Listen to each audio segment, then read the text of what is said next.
6월 10일 화요일 역대상 12장 1절에서 40절 다윗을 찾아온 용사들이라는 제목을 가지고 말씀을 살펴보도록 하겠습니다.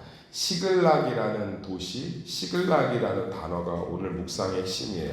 시글락은 다윗이 믿음이 가장 없었을 때의 도시예요. 그러니까 우리는 하나님의 관점으로 성경을 보고 하나님의 관점으로 나를 보는 것들이 익숙해야 돼요. 이게 무슨 얘기냐면 다윗의 인생에서 믿음이 제일 없었을 때가 시글락이에요. 사울이 하도 다윗을 괴롭히고 죽이려고 하는데 누가 나를 죽이려고 미워하는 경험을 받아보신 적 있으세요? 그거 힘들어요. 상사가 나를 미워해도 담임 목사가 부교육자를 조금 힘들게 해도 그게 진짜 일주일 내내 힘들거든요. 교회에서 누구 권사님이 나 싫어하면 그거 어때요? 마주칠 때마다. 저도 목회하면서 누가 나 싫어하잖아요. 진짜 꼴보기도 싫고 너무너무 우울해요. 그런데 사울이 다윗을 죽이고 싶고 창을 던져서 벽을 꿰뚫을 정도로 세게 던졌는데, 그리고 다윗을 싫어하는 사람이 이스라엘에 한둘이었어요. 그거 사람 미치는 거예요. 근데 그걸 하나님 앞에 믿음으로 버텼다고. 이 병 하나님이 고쳐주시겠지. 내 아들 합격시켜 주시겠지. 우리 일터 회복하시겠지. 부부관계 회복하시겠지. 도우시겠지. 1년이 지나고 2년이 지나고 3년이 지나고 4년이 지나고 5년이 지나고 하나님이 나 버리셨나 보다. 그리고서는 이제는 이 땅에서 살 수도 없고 이스라엘의 최고의 원수가 블레셋이에요. 우리나라하고 일본 사람들 앙수고 40년 그 일제 지배의 시간하고는 비교할 수 없다고 블레셋만 생각하면 이가 바득바득 걸려요. 에라, 이스라엘 망해버려라. 내 인생도 망했다. 1년을 기도하고 2년을 기도하고 에라, 다 세대라. 다 죽어버리자. 그리고서는 침 질질 흘리면서 미친 척하고 블레셋 왕 앞에 가서 목숨 구걸하고 그러다가 저거 우리 블레셋 원수 다윗인데 그래갖고 다시 도망 나와서 믿음 다 잃어버리고 거주했던 도시가 시글락이에요.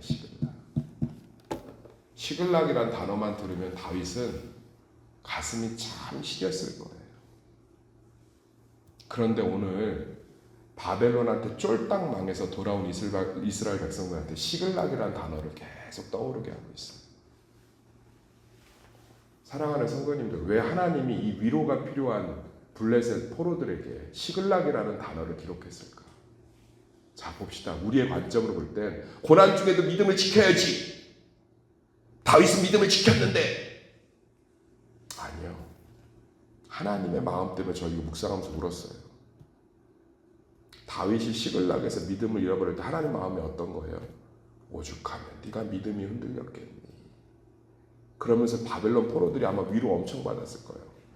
다윗도 힘들어서 믿음을 흔들리고 순간적으로 놓는다. 바벨론에서 돌아와서 예루살렘 성전을 세울 때 너희들 믿음이 흔들릴 것이다. 그런데 시글락에서 다윗이 제일 겸손해져요. 시글락에서 다윗이 하나님 앞에 기도한 게 뭐밖에 없냐면 불쌍히 여겨주세요, 긍휼히 여겨주세요라는 기도밖에 안 해요. 사람이 고난이 오면 이 두 개밖에 못해요. 그러니까 성경이 사실이에요. 사람이 진짜 앞뒤가 깍깍 막히면 기도가 안 돼서 뭐라고 하냐면 하나님 도와주세요. 제발 내 인생을 불쌍히 여겨주세요. 근데 다윗은 시글락을 평생 기억하면서 겸손했어요. 할렐루야. 사랑하는 성도님들, 저는 고난 중에 믿음이 흔들리면 하나님의 관점으로 봐요. 어제도 어떤 분이 그러더라고요. 목사님, 고난 가운데 믿음이 흔들려요. 내가 울음을 잡느라고 어제 신방을 갔는데 오죽하면 믿음까지도 흔들릴까? 얼마나 저분 안에 있는 아픔이 클까? 하나님이 그렇게 저를 보시더라고. 하나님이 그렇게 다윗을 보셨어요. 하나님이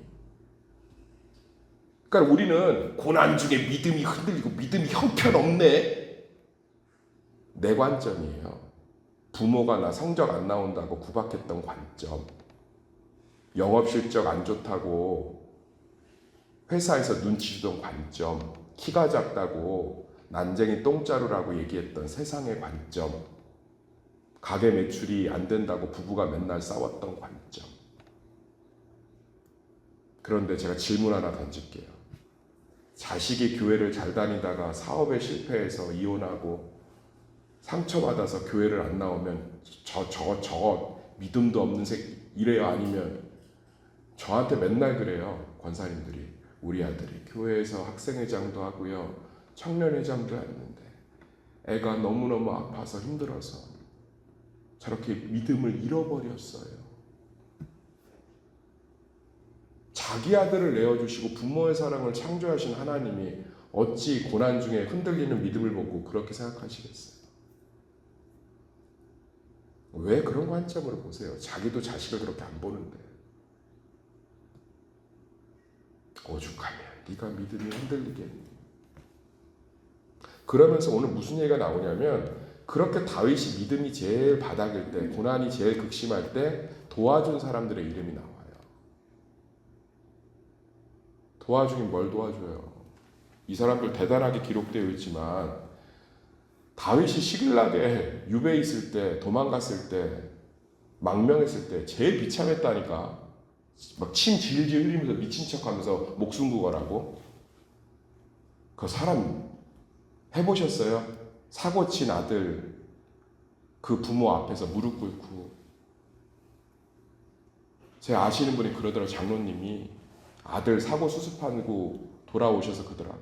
얼굴이 새카면서 마음이 많이 힘드셨죠. 그랬더니 저를 붙잡고 그 나이 많은 그 돈 많은 분이 펑펑 우시더라고요.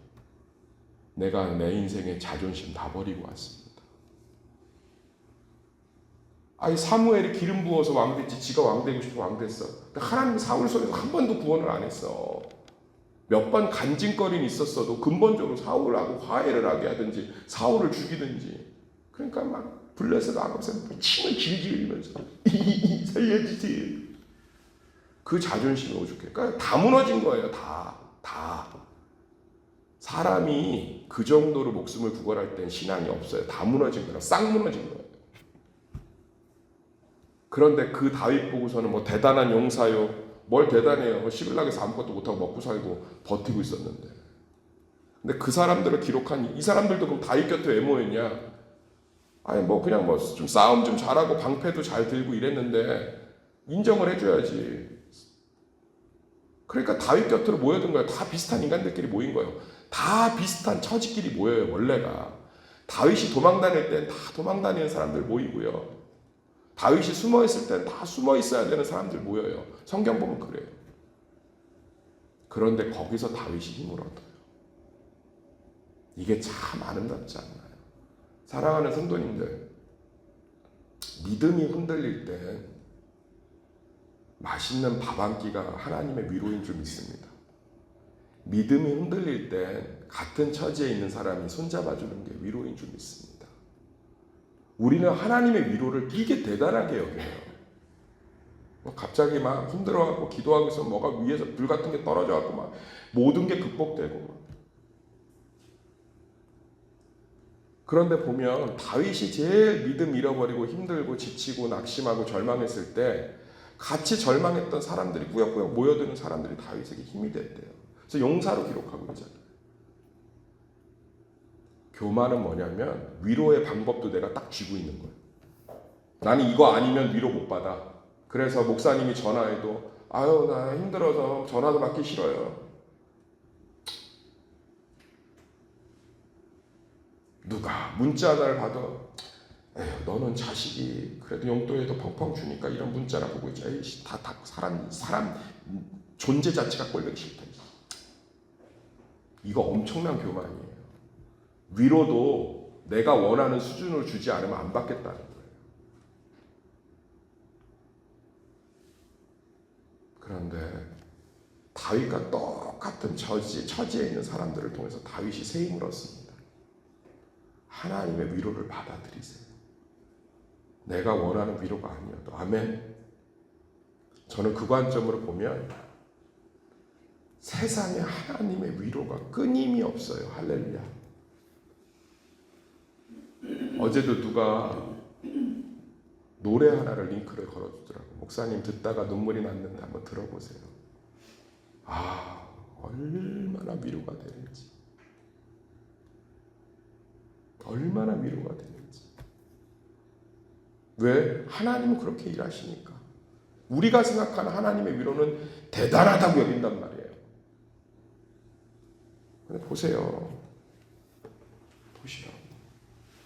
사랑하는 성도님들, 하나님의 마음으로 가족을, 자신을, 문제를 보시길 소망합니다.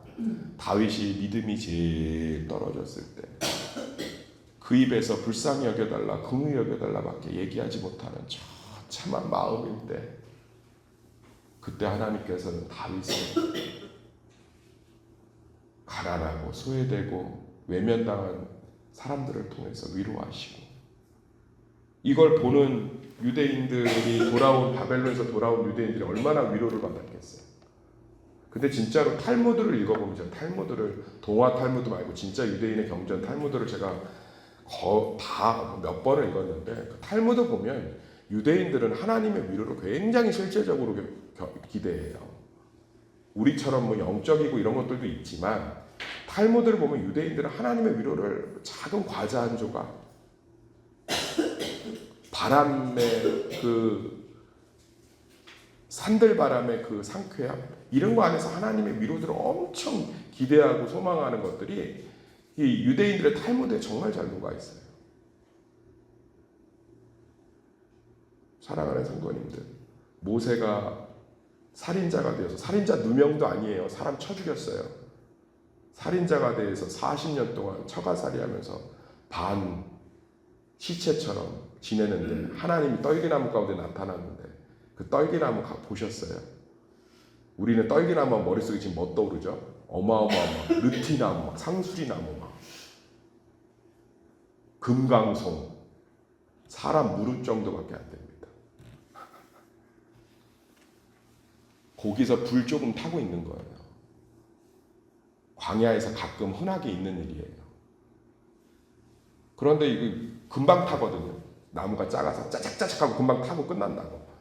모세도 보니까 불 탔네. 그런데 보는데 신기한 거야. 왜냐하면 꺼져야 되는데 안 꺼지는 거죠. 그래서 가까이 온 거예요. 다 완전히 커봤자 떨기나무 어른 키 정도밖에 안 돼요. 저밖에. 한번 상상해 봅시다. 그게 막 위험이 있어 보여요.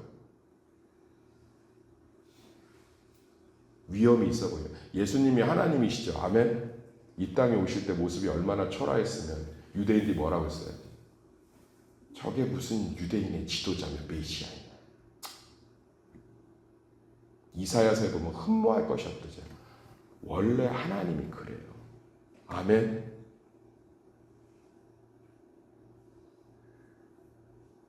우리 삶에 정말 많은 것들을 주고 계세요. 우리의 교만, 자만, 오만, 내가 원하는 방식의 위로, 내가 원하는 방식의 삶, 내가 원하는 방식의 응답, 내가 이미 그려놓은 하나님이 아니라 미천한 모습으로 오셔서 떨기나무 가운데 임재하셔서 살인자 모세를, 도망자 다윗을, 죄 가운데 죽는지도 모르는 흑암 가운데 있는 우리를 위해 묵묵히 죄인의 자리에 올라가신 그 복음의 마음으로 우리의 삶을, 위로를, 서로를, 문제를 바라보면 지금도 하나님은 강력하게 역사하고 계신 줄 믿습니다. 그 하나님의 위로를 경험하는 시글락 같은 우리 인생에 소망이 되기를 예수의 이름으로 축원합니다.